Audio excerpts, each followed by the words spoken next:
Уште една реакција пристигна од Андреј Родионов, рускиот милитант за чии активности во Македонија нашата редакција објави серија прилози.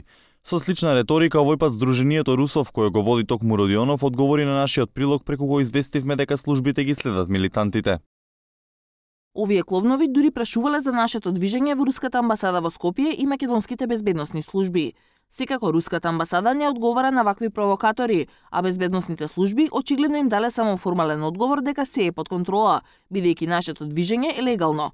Господ е секогаш на страната на вистината и правдата, затоа ни помага во нашето бравично дело за обединување на сите словени во еден руско-словенски свет. Реагираше Сдруженијето за руско-словенско обединување и возродување, но одговор од Руската амбасада ниту по 2 недели не добивме. Македонската полиција, иако не можеше да открие детали за конкретното лице, ни потврди дека ги следи активностите на такви милитантни, радикални или екстремистички групи. За военото минато на Родионов сведочат фотографиите кои сам ги објавува на социјалните мрежи. Оттаму и дознаваме дека 2 години се борел во војниот конфликт во Донбас под бајракот на Обединетите сили на Новорусија. Очигледно е дека гордо ги истакнува символите од словенската митологија кои ги користат и проруските сепаратисти. За време на неговите турнеи низ Балканот тој престојувал и во Македонија, каде бил на средби со неколку лица, повеќе или помалку познати за јавноста. Во земјава дури потпишал меморандум за соработка со Сдруженијето Македонија и Русија.